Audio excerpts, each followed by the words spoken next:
Welcome to our new video. You should definitely subscribe to our channel for new news. Listen very carefully to this news. Don't forget to check our channel to watch our other news. Now let's move on to our news. A growing number of conservatives are challenging President Donald Trump's wide-reaching tariffs on allies and adversaries alike, with some questioning whether he has the authority to implement them. One of the first legal challenges isn't coming from a fleet of corporate litigators for one of the many American companies forecasting that the import taxes will have a significant effect on their businesses. It's coming from an influential, conservative-backed legal nonprofit representing a small stationery company. And in a Congress where both chambers hold a GOP majority, two Republicans, the longest-serving member of the Senate in a battleground district Nebraska representative endorsed by Trump last year, are leading the legislative branch's hamstrung, bipartisan attempt to push back on the tariffs. The new Civil Liberties Alliance, NCLA, filed a complaint this week over the legality of Trump's tariffs launched earlier this year on all Chinese imports, representing Florida-based Simplified, a stationery company owned by Emily Lay. The NCLA, a legal nonprofit with conservative backers such as industrialist Charles Koch and judicial activist Leonard Leo, was behind the lawsuits that led the Supreme Court to overturn a principle known as the Chevron deference last year, sharply curtailing the power of federal agencies to regulate vast parts of American life. The alliance argues that Trump's use of the International Emergency Economic Powers Act, IEEPA, to justify the levies was unconstitutional because it does not authorize the president to impose tariffs. Rather, it authorizes specific emergency actions, such as sanctions or freezing assets, to protect the nation from foreign threats. Trump also used IEEPA to launch global reciprocal tariffs Wednesday. No prior president ever thought the IEEPA allowed him to set tariffs.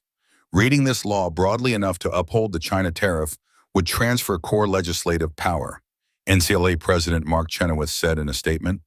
To avoid that non-delegation pitfall, the court must construe the statute consistent with nearly 50 years of unbroken practice and decide it does not permit tariff setting.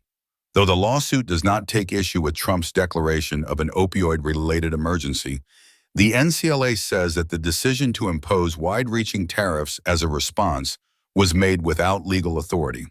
His China executive orders show no connection between the opioid problem and the tariff he ordered, much less that the tariff is necessary to resolve that problem.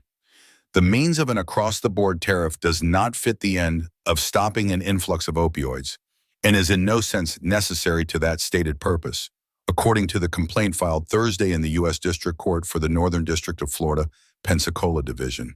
In fact, President Trump's own statements reveal the real reason for the China tariff, which is to reduce American trade deficits while raising federal revenue.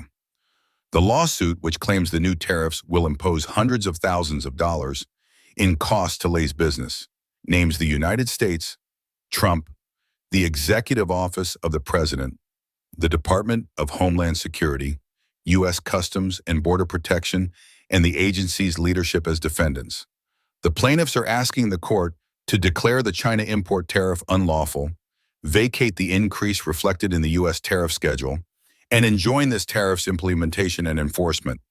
White House Principal Deputy Press Secretary Harrison Fields said in a statement that the president has broad authority to impose tariffs to address issues of national emergency, such as the opioid pandemic. The Trump administration looks forward to victory in court. Responding to the lawsuit, Homeland Security Secretary Kristi Noem defended the president's decision to impose tariffs. For too long, America has been targeted by unfair trade practices that made our supply chain dependent on foreign adversaries, eroded our industrial base, and hurt American workers. This has gravely impacted our national security. President Trump's strong action will help make America safe again, she said. The Department of Homeland Security, primarily through Customs and Border Protection, is ready to collect these new tariffs and put an end to unfair trade practices. Economists say Trump's decision to impose tariffs on trillions of dollars of goods will raise costs for consumers and increase the odds of a recession.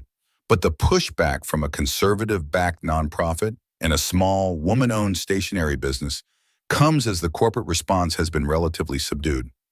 business leaders have been reluctant to publicly express concerns about Trump's erratic tariff strategy. People familiar with discussions between the White House and leading companies previously told the Washington Post, lest they lose their seats at the table or become a target for the president's attacks, just as law firms, universities, and other large institutions have. On Capitol Hill, there's been growing discontent with Trump's tariffs among GOP ranks. While House Republicans have been publicly supportive, swaths of them have been privately nervous about how Trump's tariffs will shake out if they become permanent. While some Republican senators have been more openly skeptical, their authority to do something has been limited by members of their own party. On Wednesday, in a largely symbolic vote, Republicans sends Susan Collins in Maine, Mitch McConnell, Kentucky, Lisa Murkowski, Alaska, and Rand Paul, Kentucky, joined Democrats in a 51-48 vote rejecting the national emergency declaration Trump used to justify his plan to set 25% tariffs on Canadian imports. On Wednesday, Trump announced a 10% tariff that would apply to imports from every nation and a separate set of what he called reciprocal tariffs that impose a higher country-specific rate. On Thursday, after the announcement sent global stock markets tumbling, Senators Chuck Grassley, R. Iowa, and Maria Cantwell, D. Washington, introduced a bill requiring Congress to approve any tariffs within 60 days of their proposal by the president. The legislation also would require the White House to provide an analysis of a tariff's impact on businesses and consumers. And in a rare form of public pushback against the president by a Republican who's part of a conference that's broadly loyal to Trump, Representative Don Bacon, Nebraska, said Friday that he plans to introduce the House's companion bill to Senate legislation aimed at bolstering Congress's role in authorizing tariffs. However, House Republican leaders included language in a procedural vote last month to prevent the chamber from voting on any proposed bill that would end Trump's national emergency declaration against Mexico, Canada, and China, effectively shielding House Republicans from taking a hard vote that could rebuke the president. That means that Bacon's bill cannot be voted on by this Congress.